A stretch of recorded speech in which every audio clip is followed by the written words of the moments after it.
Hello students, welcome to Fundo Tutor. I am Diksha Kaushal, your science teacher, and today we are going to talk about melting and boiling under effect of temperature.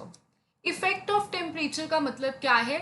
Change of temperature. अगर हम temperature को बदल रहे हैं, suppose you have these three states of matter, solid, liquid and gas.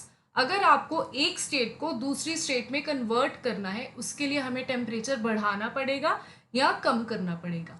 आज हम study करेंगे अगर हम टेम्परेचर को इंक्रीज कर रहे हैं तो कौन सी स्टेट को हम किस स्टेट में कन्वर्ट कर सकते हैं। अगर मेरे पास सॉलिड है, उसको मैं टेम्परेचर दे रही हूँ, उसको मैं हीट दे रही हूँ, that means I am increasing the temperature, तो वो किस में कन्वर्ट हो जाएगा? लिक्विड में कन्वर्ट हो जाएगा। अगर मैं लिक्विड को हीट दे रही हूँ तो वो किस में कन्वर्ट हो जाएगी? गैस में कन्वर्ट हो जाएगी। वैसे ही हम सॉलिड को लिक्विड से, लिक्विड को गैस में कन्वर्ट कर लेते हैं। जब सॉलिड को लिक्विड में कन्वर्ट करते हैं दैट इज मेल्टिंग। जब हम लिक्विड को गैस में कन्वर्ट करते हैं दैट इज बॉइलिंग। तो ये टर्म्स काफ़ी ज़्यादा हमारी डेली लाइफ में यूज़ होती है। हम बोलते हैं कि ग्लेशियर्स जो है वो मेल्ट हो रहे हैं। उसका क्या मतलब है? जो आइस है, ग्लेशियर्स में जो आइस है जमी हुई थी, वो क्या हो रही है? धीरे धीरे ग्लोबल वार्मिंग की वजह से हमारे अर्थ का टेम्परेचर बढ़ी जा रहा है, तो उसकी वजह से क्या हो रहा है? उसको हीट मिल रही है उस आइस को, और वो पिघल के पानी में कन्वर्ट हो रही है। उसके काफ़ी ज़्यादा साइड इफ़ेक्ट्स हैं। Floods are one of them. पिघल के हमारी धरती पे ही आएगी ना, और कहाँ जाएगा पानी? उड़ तो सकता नहीं है हवा की तरह, तो पानी बह के फ्लूइडिटी की वजह से हमारी धरती पे आ जाएगा, एंड वो क्या करेगा? धरती पे नहीं, मतलब हमारी ज़मीन पे आ जाएगा, और वहाँ पे फ्लड्स आ सकते हैं और बहुत सारी घटनाएं घटित हो सकती है। नेक्स्ट इज लिक्विड का गैस में। यहाँ पे जब आप पानी को रखोगे गैस पे, तो वहाँ पे आपको स्टोव पे रखोगे तो वहाँ पे पानी बॉईल होगा। ठीक है, बॉईल होता है, हमें बबल्स नज़र आते हैं। उसका जो, suppose you have this much of water, जब आपने पानी को रखा स्टोव पे, अभी आपने नीचे से हीट देनी शुरू कर दी उसे। अगर ये इतना पानी था मेरे पास, आफ्टर सम टाइम इतना रह जाएगा। क्यों इतना रह जाएगा? धीरे धीरे और कम हो जाएगा। रीज़न, हीट की वजह से आधा पानी तो किस में कन्वर्ट हो जा रहा है? गैस में कन्वर्ट हो जा रहा है। और उस गैस को, अगर मेरे पास मैंने पानी रखा था, तो उस गैस को मैं क्या बोलती हूँ? Water vapours. So now we will discuss about solid to liquid in detail. इसके कुछ एग्जाम्पल्स करते हैं जो हमारी डेली लाइफ में होती है। जैसे आइसक्रीम है, आपने दुकान से आइसक्रीम ली और 10-15 मिनट आप तो गप्पे लड़ाने में लग गए। 10-15 मिनट भी मैं ज़्यादा बोल रही हूँ, 5 मिनट ही लगा लो, गप्पे लड़ाने में लग गए, भूल ही गए हाथ में आइसक्रीम है। तो आइसक्रीम क्या होगी? मेल्ट हो जाएगी और आपके हाथ को गंदा कर देगी, और आइसक्रीम भी ख़राब हो जाएगी। ना आइसक्रीम में मज़ा आने वाला, और हाथ भी गंदे हो जाएंगे। तो उसके लिए हमें क्या करना चाहिए? आइसक्रीम को फटाफट से खा लेना चाहिए, इससे पहले वो पिघले, है ना। तो और क्या एग्जाम्पल्स हैं? बहुत सारी हमारी डेली लाइफ में एग्जाम्पल होती रहती है। आइस है, ठीक है, यहाँ पे आइस है जमी हुई है, यहाँ पे साइड साइड से जो आइस है उसको हीट मिली, और ये क्या है? This is liquid, but this is solid. ये सॉलिड है, यहाँ पे ध्यान से देखो, ये जो है आइस की तरह जमी हुई है, और यहाँ पे ये जो है बूंद की तरह यहाँ पे नीचे आ रही है, लिक्विड फॉर्म में नीचे आ रही है। मतलब यहाँ पे जो आइस है वो किस में कन्वर्ट हो गई? वाटर में कन्वर्ट हो गई। अभी दिमाग में ये चीज़ तो आती है ना कि उसी पॉइंट पे क्यों हुआ कि वो मेल्टिंग होनी शुरू हो गई। मतलब जैसे मैंने आइसक्रीम ली, साथ के साथ क्यों नहीं मेल्टिंग होनी शुरू हुई? उस टाइम भी उसको हीट तो मिल ही रही थी ना। जब मैंने उसको हाथ में पकड़ा तो एटमॉस्फेरिक हीट तो उसको, आइसक्रीम को उस टाइम पे भी मिल रही थी। ऐसा क्यों हुआ कि वो 1-2 मिनट के बाद मेल्ट होनी शुरू हुई? Reason is melting point of any solid. जो सॉलिड होता है, हर सॉलिड का अलग अलग मेल्टिंग पॉइंट होता है। जैसे जो आइस है उसका अलग मेल्टिंग पॉइंट होगा, बाकी सॉलिड्स है उनका अलग मेल्टिंग पॉइंट होगा। तो क्या होता है melting point? The temperature at which solid substance, वो टेम्परेचर, ये एक पॉइंट होता है, वो एक टेम्परेचर होता है जहाँ पे जो सॉलिड सब्सटेंस है melts and changes into liquid. Atmosphere में है, एटमॉस्फेरिक प्रेशर है उसके पास, ठीक है। हमने किसी और प्रेशर पे नहीं उसे रखा हुआ, हमने प्रेशर ज़्यादा कम नहीं किया हुआ। जो हमारे एटमॉस्फेयर पे प्रेशर है, उसी प्रेशर में जिस पॉइंट पे वो जो आइस है किस में कन्वर्ट हो जाएगी? पानी में कन्वर्ट हो जाएगी, वाटर में कन्वर्ट हो जाएगी। उस पर्टिकुलर पॉइंट को हम क्या बोलते हैं? कि ये इस सॉलिड का मेल्टिंग पॉइंट है। ओके। पर ऐसा क्यों होता है कि धीरे धीरे पिघलती है? ठीक है, आपने एकदम से आइस को बाहर लिया, ऐसा नहीं हो जाएगा कि 1 मिनट के अंदर अंदर सारी की सारी जो आइस है वो पिघल जाएगी। वो धीरे धीरे पिघलनी शुरू करेगी। जैसे ये है आपके पास एक आइस क्यूब है, तो क्या होगा, धीरे धीरे इस तरीके से पिघलना शुरू होगा। वो थोड़ा सा यहाँ पे ये वाटर बन जाएगा, ये सारा वाटर बन जाएगा, और उसके बाद कुछ टाइम के बाद क्या होगा, ये हल्की सी आइसी रह जाएगी, बाकी सारा ये क्या बन जाएगा, पिघल के पानी की तरह ये बहना शुरू हो जाएगा। ऐसा क्यों हो रहा है? क्योंकि अगर हम सॉलिड के स्ट्रक्चर पे देखें तो ये जो मॉलिक्यूल्स हैं एक दूसरे के काफ़ी पास हैं, इनमें काफ़ी ज़्यादा फोर्स ऑफ अट्रैक्शन है। तो यहाँ पे जब हम इसे हीट करते हैं, जब इसका टेम्परेचर इंक्रीज करते हैं, आई टोल्ड यू, हम बहुत पहले इस चीज़ को पढ़ चुके हैं कि जो टेम्परेचर है अगर वो इंक्रीज होगा तो काइनेटिक एनर्जी जो है वो भी इंक्रीज होगी। Kinetic energy is what? Energy of motion. जो पार्टिकल्स हैं उनके घूमने फिरने की जो एनर्जी है वो क्या हो जाएगी, इंक्रीज हो जाएगी। कि हाँ अभी तो हमें एनर्जी मिल चुकी है, हमें टेम्परेचर मिल चुका है। एग्जाम्पल, आप बस में बैठे हो, ठीक है, बस में एकदम से आग लग गई, भागोगे ना वहां पे अपनी जान बचाने के लिए? ऐसा तो नहीं, आग लग गई है कोई बात नहीं, देखी जाएगा, भगवान भरोसे है, बचना होगा बच जाएंगे, ऐसा तो नहीं है। ठीक है, आप हर इंसान अपने, हर जीव, इंसानी हर जीव जो है अपनी जान बचाने के लिए भागता है। ठीक है, एक जो मक्खी होती है ना वो भी अपनी जान बचाने के लिए भागती है, जब उसे पता है कि उसका लाइफ स्पैन बहुत कम है, लेकिन उसके लिए भी उसकी जान कितनी इंपॉर्टेंट है। तो ये भी भागेंगे। ये जो मॉलिक्यूल्स हैं, जब इनको हमने हीट दी, नीचे से आग लगा दी, तो इनको क्या हो जाएगा, एनर्जी मिल जाएगी कि हाँ अभी हम क्या है, एनर्जेटिक हो चुके हैं। जब एनर्जी मिल जाएगी तो इधर उधर भागेंगे। पहले ये क्या होना शुरू हो जाएंगे, वाइब्रेट होना शुरू हो जाएंगे। चलो वाइब्रेट तो सॉलिड में पहले से ही हो रहे थे, अभी बहुत ज़्यादा स्पीड के साथ वाइब्रेट होना शुरू हो जाएंगे। इतनी ज़्यादा स्पीड के साथ वाइब्रेट होना शुरू हो जाएंगे, और एक पॉइंट आएगा जिसको हम बोलते हैं melting point of that solid.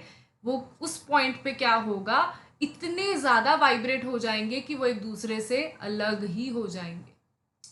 अगर वो पहले अगर वो पहले इस तरीके से जुड़े हुए थे, हीट दी तो क्या हुआ, धीरे धीरे वाइब्रेट बहुत ज़्यादा एक्सटेंट में होने शुरू हो गए। तो एरो से मैं क्या शो कर रही हूँ, इनका वाइब्रेटरी मोशन शो कर रही हूँ कि बहुत ज़्यादा वाइब्रेट होने शुरू हो गए।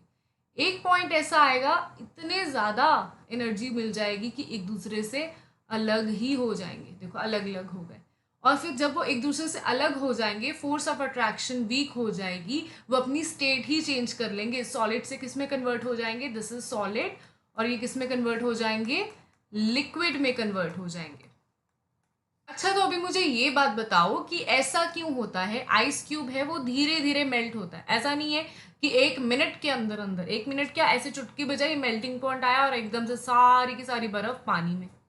ग्लेशियर्स भी ऐसे तो मेल्ट नहीं करते ना कि एक चुटकी बजाई और सारा का सारा पहाड़ पानी में कन्वर्ट हो गया। धीरे धीरे मेल्ट हो रहा है ना। तो क्या हो रहा है, जिन जिन मॉलिक्यूल्स को उतनी एनर्जी मिली जा रही है कि वो मेल्टिंग पॉइंट अचीव कर रहे हैं, वो तो पिघली जा रहे हैं। जिनको एनर्जी थोड़ी सी लेट मिल रही है, जैसे आग लगी है, घर पे आग लग गई, तो ऐसा तो नहीं होगा कि आग लगी है एकदम से घर के सारे कॉर्नर्स पे आग लग जाएगी। आग धीरे धीरे फैलेगी ना, पहले हमारे लॉबी में जाएगी, फिर हमारे रूम्स तक जाएगी, फिर धीरे धीरे हमारी अलमीराज इन सभी को वो खराब कर देगी, डिस्ट्रॉय कर देगी। वैसे ही हमने यहाँ पे आग दी है, तो क्या होगा, धीरे धीरे आग फैलेगी पूरे के पूरे सॉलिड पे, एकदम से नहीं हो जाएगा। और पता है, जो मेल्टिंग पॉइंट होते हैं ना, वो एक और चीज पे डिपेंड करता है, that is force of attraction. कितनी फोर्स ऑफ अट्रैक्शन है उसके मॉलिक्यूल्स में। अभी यहाँ पे ये मॉलिक्यूल्स हैं, सॉलिड में वैसे तो फोर्स ऑफ अट्रैक्शन अच्छी खासी होती है, लेकिन there are different type of solids, जैसे आइस है, वैक्स है, आयरन है, हमने ये 3 एग्जाम्पल ली। अभी इसमें फोर्स ऑफ अट्रैक्शन अलग लेवल की होगी, इसमें अलग लेवल की होगी, इसमें अलग लेवल की होगी। जहाँ पे फोर्स ऑफ अट्रैक्शन बहुत ज़्यादा स्ट्रांग होगी, वहाँ पे जहाँ पे दोस्ती बहुत ज़्यादा गहरी है, ठीक है, उस ग्रुप को तोड़ना बहुत मुश्किल है। लेट इट बी, ये 3 ग्रुप्स हैं, ग्रुप नंबर 1, 2 एंड 3। तो यहाँ पे जो आइस वाला ग्रुप है ना, वहाँ पे दोस्ती मतलब इट्स लाइक ठीक ठाक, ठीक है, उनकी आराम से आप उनके बीच में आग लगा सकते हो, थोड़ी सी हीट दी और उनकी दोस्ती खत्म। ठीक है, तो इसमें क्या होता है, 0 डिग्री सेल्सियस पे ही ये मेल्ट हो जाता है, और सॉलिड से जो दोस्ती है वो पूरी सॉलिड टाइप की है, ठीक है, उसमें किसमें कन्वर्ट हो जाएगी, लिक्विड में कन्वर्ट हो जाएगी। जो वैक्स है उसमें forces of attraction as compare to ice बहुत स्ट्रांग होते हैं, और उसके लिए हमें 63 डिग्री सेल्सियस हीट देनी पड़ती है। इतनी आग लगानी पड़ेगी ना तुम्हें, इतनी चुगलियां मारनी पड़ेगी, तुम्हें खुद को शर्म आ जाएगी कि ओहो क्या कर रहा हूँ, इतना अच्छा बॉन्ड जो है वो तोड़ दिया। ठीक है, इतनी आग लगानी पड़ेगी तब जाके इनके जो फोर्सेस हैं उनमें दरार आएगी। Next is iron. Can you imagine iron का कितना होगा मेल्टिंग पॉइंट, कितनी गहरी दोस्ती होगी इनके पार्टिकल्स के बीच में, बहुत ज़्यादा गहरी है। इसमें होता है 1535 डिग्री सेल्सियस, 1500 के अराउंड तुम्हें इसको हीट देनी पड़ेगी तब जाके ये मेल्ट होगा। हैव यू सीन जहाँ पे आयरन वगैरह का काम होता है वहाँ पे बहुत ही तेज स्पार्क आती है। ठीक है, वहाँ पे बहुत ही ज़्यादा तेज स्पार्क आती है, गूगल पे सर्च करना, जहाँ पे आयरन मशीनरीज वगैरह बनती हैं। जब आयरन को मेल्ट करते हैं तो जो इंस्ट्रूमेंट यूज़ करते हैं ना उस पर इतनी ज़्यादा स्पार्क होती है, आप बहुत डिस्टेंस पे खड़े हो ना तब भी आपकी आंखों में वो चुभेगी। क्यों? क्योंकि उसमें हीट ही हम इतनी ज़्यादा निकाल रहे हैं, क्योंकि हमें आयरन को तोड़ने के लिए इतनी हीट चाहिए। जो आयरन के डोर्स बनते हैं, आयरन से इतनी सारी चीज़ें बनती हैं, वो तभी बनती है ना अगर हम आयरन को मेल्ट करेंगे, उसको डिफरेंट शेप में कन्वर्ट करेंगे, तो आयरन को मेल्ट करना पड़ेगा, मेल्ट करने के लिए इतना टेम्परेचर देना पड़ेगा। Now let's discuss about liquid to gas in detail. Liquid to gas माने बॉइलिंग, दूध उबालना, पानी उबालना, है ना, करते हैं रोज घर पे होता है, किचन में हमेशा होती रहती है ये चीज़। तो क्या हो रहा है यहाँ पे, चाय उबल रही है, चाय उबल रही है, क्या उबल रही है, आई थिंक मैगी शैगी बन रही लगती है मुझे यहाँ पे, कुछ नूडल्स उबल रहे हैं यहाँ पे, राइट। ठीक है, तो कोई भी चीज़ उबाल रहे हैं, वहाँ पे जो नूडल्स हैं, अभी अभी अभी सुनो, नूडल्स जो है वो सॉलिड है। कितनी गंदी नूडल बनाई है मैंने, ये खुद सॉलिड है। ठीक है, इसने पानी को एब्जॉर्ब करके थोड़ा सा स्वेलअप हो जाएगी। ठीक है, उबल यहाँ पे भी क्या रहा है, पानी ही उबल रहा है, नूडल्स नहीं उबल रहे होते, उबल पानी ही रहा है। जब हम राइस बनाते हैं, ठीक है, जो राइस है, जो कच्चे चावल हैं, ठीक है, चावल बनाए हमने, तो वहाँ पे क्या होगा, जो पानी है वो एब्जॉर्ब हो जाएगा, किसमें, चावलों के बीच में एब्जॉर्ब हो जाएगा। ठीक है, बट उबल क्या रहा है उस टाइम, उसमें पानी ही वेपराइज हो रहा है, चावल वेपराइज नहीं हो रहे हैं। वेपराइज क्या हो रहा है, पानी ओनली।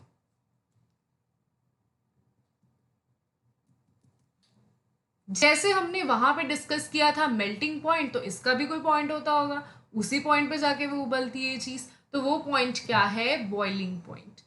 बिल्कुल सेम उसी तरीके से इसकी डेफिनेशन है, वो टेम्परेचर जहां पे लिक्विड सब्सटेंस किसमें कन्वर्ट हो जाता है, गैशियस सब्सटेंस में कन्वर्ट हो जाता है, at what, at atmospheric pressure. Melting point क्या था, वो सब्सटेंस जो सॉलिड में लिक्विड से कन्वर्ट, सॉलिड से लिक्विड में कन्वर्ट हो जाता है एट एटमॉस्फेरिक प्रेशर, और ये क्या है, जो लिक्विड सब्सटेंस गैस में कन्वर्ट हो जाता है एट एटमॉस्फेरिक प्रेशर। यहाँ पे भी बिल्कुल सेम तरीके से, जैसे वहां पे क्या हुआ था, काइनेटिक एनर्जी मिल गई थी और वो क्या करने शुरू हो गए थे, बहुत जल्दी जल्दी वाइब्रेट करना शुरू हो गए थे, इतना एक लेवल आ गया, इतने परेशान हो गए कि एक से एक दूसरे को छोड़ ही दिया उन्होंने। पहली थी दोस्ती गहरी, आग लगी, पहले चिढ़ने लग गए, पहले कोल्ड वॉर चल रही थी उनके बीच में कि हाँ ठीक है ओके, मन ही मन में। फिर एक दिन क्या हुआ, मुंह पे जाके सब कुछ बोल दिया और दोस्ती खत्म, दूर हो गए एक दूसरे से। अभी यहाँ पे ऑलरेडी इतनी कुछ खास दोस्ती है नहीं, बट इसको और तोड़ना है कि मतलब जितनी है उतनी भी ना रहे। बिल्कुल जैसे गैस होती है ना, इधर उधर पता ही नहीं है कौन सा मॉलिक्यूल किधर है, उनके आपस में ही पता नहीं होता। ठीक है, रैंडमली मूव कर रहे होते हैं वो। तो यहाँ पे हमने क्या किया, हीट दी, फिर से काइनेटिक एनर्जी हो गई इंक्रीज। काइनेटिक एनर्जी से एक पहले क्या होगा, इधर उधर मूव करना शुरू कर देंगे, ये भी सारे मूव करना शुरू कर देंगे, और एक पॉइंट आएगा वो जो एक दूसरे से काफी दूर दूर हो जाएंगे। उस पॉइंट को हम क्या बोलते हैं, बॉइलिंग पॉइंट। जो मेल्टिंग पॉइंट था वो किस पे डिपेंड कर रहा था, फोर्सेस ऑफ अट्रैक्शन पे। वैसे ही बॉइलिंग पॉइंट भी किस पे डिपेंड करता है, फोर्सेस ऑफ अट्रैक्शन पे ही डिपेंड करता है। अगर हम इन तीनों चीज़ों को ले, वाटर, अल्कोहल एंड मर्करी, तो इनमें क्या होता है, वाटर का बॉइलिंग पॉइंट है 100 डिग्री सेल्सियस, इसका है 78 डिग्री सेल्सियस, एंड इसका है 357 डिग्री सेल्सियस। तो यहाँ पे अगर आपको बॉइलिंग पॉइंट दे दिया जाए और आपसे पूछा जाए कि फोर्सेस बताओ किसमें सबसे ज़्यादा स्ट्रांग है, तो कैसे बताओगे कि यहाँ पे सबसे कम जिसका बॉइलिंग पॉइंट है उसके फोर्सेस सबसे ज़्यादा वीक है, जिसकी जो जिनका ग्रुप है वो बहुत इजीली, थोड़ी सी आपने आग लगाई और उनका ग्रुप टूट गया, तो मतलब उनमें तो कोई मतलब दोस्ती दोस्ती थी नहीं, नाम की दोस्ती थी। तो यहाँ पे जो अल्कोहल है इसमें कुछ खास गहरा प्यार नहीं था। ठीक है, तो यहाँ पे कम आना था, कम आना था। Okay, alcohol. देन उसके बाद क्या आएगा, वाटर। वाटर के बीच में एज कंपेयर टू अल्कोहल फिर भी अच्छे खासे हैं forces. Then there is mercury.